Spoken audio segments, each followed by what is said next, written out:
बिस्मिल्लाहिर्रहमानिर्रहीम, अस्सलाम वालेकुम। Welcome to my channel. मेरा नाम मुजाहिद बशीर है और हमारा जो कोर्स है वो है C++। तो आज इस लेक्चर में हम जो टॉपिक डिस्कस करेंगे वो होगा हमारा इफ़ कंडीशन का। तो इफ़ कंडीशन पे बात करने से पहले हम थोड़ा सा डिस्कस कर लेते हैं कि आखिर इफ़ कंडीशन होती क्या है और ये हम किस लिए इस्तेमाल करते हैं।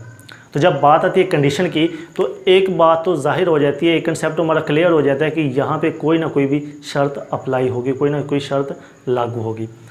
अब शर्त लागू किस चीज़ पे होगी और उसका उससे क्या फ़ायदा होगा। देखिए, अगर जब भी हम प्रोग्राम कर रहे होते हैं, जब भी कोई प्रोग्राम की हम कोडिंग कर रहे होते हैं, हमारे प्रोग्राम में कोई ऐसी सिचुएशन आ जाती है कि हमारे पास कोई एक स्टेटमेंट या एक ब्लॉक स्टेटमेंट्स का आ जाता है। हम चाह रहे होते हैं कि इसके ऊपर हम एक कंडीशन अप्लाई कर दें।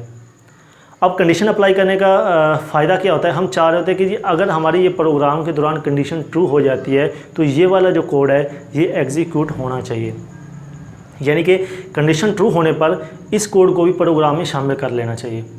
और अगर हमारी ये वाली कंडीशन ट्रू नहीं होती तो ये वाला जो कोड है इसको प्रोग्राम में शामिल नहीं करना चाहिए। तो ये फ़ायदा होता है कि हम कोडिंग तो लिख लेते हैं तो हम उसके ऊपर एक कंडीशन अप्लाई कर देते हैं और उस कोड को उस कंडीशन पे डिपेंड कर देते हैं कि जिस तरह अगर कंडीशन ट्रू होती है तो ये कोड एग्जीक्यूट होगा, अगर कंडीशन ट्रू नहीं होती तो ये कोड कभी एग्जीक्यूट नहीं होगा। तो चलिए हम इसका सिंटैक्स भी देखते हैं कि इफ़ का सिंटैक्स क्या होगा और हम इसको किस तरह इस्तेमाल करें। यहाँ पे हम एक प्रोग्राम लिखते हैं और हम प्रोग्राम मुकम्मल जो कि मैं यहाँ पे आपको लिख के दिखाऊंगा कि इसमें हम इफ़ को किस तरह इस्तेमाल करें। तो हमारा जो प्रोग्राम है वो कुछ यूँ होगा कि हम जी कोई नंबर ले लेते हैं, जो हम कहते हैं कि जी अगर जो नंबर है मैं नंबर एंटर करता हूँ, अगर तो नंबर है 5 तो वो कह दे कि आज संडे है।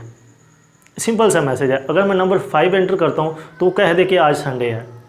अगर नंबर मैं 5 एंटर नहीं करता तो वो अगर कोई और नंबर एंटर करता हूँ तो वो कहे कि आज संडे नहीं है। तो चलिए हम ये प्रोग्राम देखते हैं।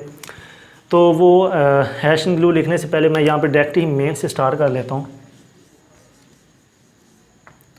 तो यहाँ पे मैं ब्रैकेट्स लिख लेता हूँ और ये हमने इसका एरिया यहाँ से स्टार्ट कर लिया। चूँकि हमने इसका मेन सिंटैक्स मैंने एक लेक्चर में स्टार्ट वाले लेक्चर में बताया था कि इसका सिंटैक्स क्या होता है, तो मैं यहाँ डायरेक्टली मेन से स्टार्ट करता हूँ। तो यहाँ पे मैं सबसे पहले क्या करूँगा कि एक इंटीजर टाइप का जो वेरिएबल है x, इसको डिक्लेयर करवा लेता हूँ और मैं इसको अब सी के ज़रिए ना इसके अंदर कोई वैल्यू स्टोर करवा देता हूँ।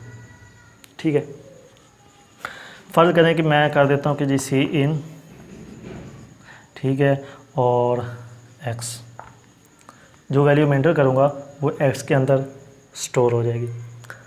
अब यहाँ पे मैंने करनी है कंडीशन अप्लाई कि अगर तो जो हमारा है कंडीशन, अगर मैं जो एंटर करता हूँ वो 5 होगा तो ये डिस्प्ले कर दे कि आज संडे है। अगर चलो यहाँ पे हमने x में एक वैल्यू एंटर कर दी, एंटर करने के बाद मैं जी यहाँ पे कंडीशन अप्लाई करता हूँ। अब कंडीशन अप्लाई करने के या उसका सिंटैक्स क्या, तो यहाँ पे मैं एक अलग से सिंटैक्स लिखता हूँ कि हम क्या करेंगे कि इफ़ का सिंटैक्स कुछ इस तरह होगा। पहले हम क्या करेंगे कि इफ़ का कीवर्ड इस्तेमाल करेंगे। इफ़ का कीवर्ड इस्तेमाल करने के बाद जैसा कि मैंने शुरू वाले लेक्चर में कहा था कि जब भी कहीं पे हम कोई फंक्शन इस्तेमाल करेंगे तो फंक्शन की पहचान ये होगी कि फंक्शंस के नाम के साथ स्मॉल ब्रैकेट्स का इस्तेमाल होगा। तो यहाँ पे चूँकि इफ़ एक फंक्शन है तो इसके साथ मैं यहाँ पे स्मॉल ब्रैकेट्स का इस्तेमाल करूँगा और हमारी जो स्मॉल ब्रैकेट्स हैं इसके अंदर हम वो कंडीशन अप्लाई करेंगे जिसके ऊपर हमने उस कोड को डिपेंड करना है। तो यहाँ पे हम कंडीशन लिखेंगे और वही बात कि हम इसका कोई एरिया तय कर देंगे और इसके अंदर हम वो कोड लिखेंगे जिसको हमने इस कंडीशन पे डिपेंड करना है। बेसिकली सिंटैक्स यही है इफ़ स्टेटमेंट का कि हम इफ़ को किस तरह अप्लाई करते हैं। तो यहाँ पे हम इसको अप्लाई भी कर देते हैं। यहाँ पे मैं लिख देता हूँ कि जी if x is equal to 5, then क्या करे, सी आउट कर दे संडे।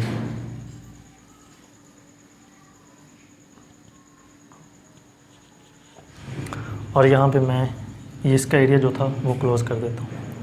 ये हमारे पास था प्रोग्राम। बेसिकली हमने अब ये होगा क्या कि देखिए अगर, और उसके बाद हमने जो भी कोडिंग करनी है मतलब हम यहाँ पे कर सकते हैं।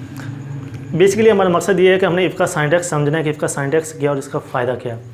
अब जब ये प्रोग्राम चलेगा तो क्या होगा कि इंट हमारे पास वो एक एक्स जो कि है ये वेरिएबल वो डिक्लेयर करवा लेगा, उसके जहन में हो जाएगा कि हमने आगे जाके एक्स को इस्तेमाल करना है। इंटीजर टाइप का वेरिएबल है वो CN करेगा, वो हमसे इनपुट मांगेगा कि कोई डिजिट एंटर करो। अगर तो मैं कर देता हूँ 5 एंटर, तो एक्स में आके 5 स्टोर हो जाएगा। फिर चलेगी कंडीशन।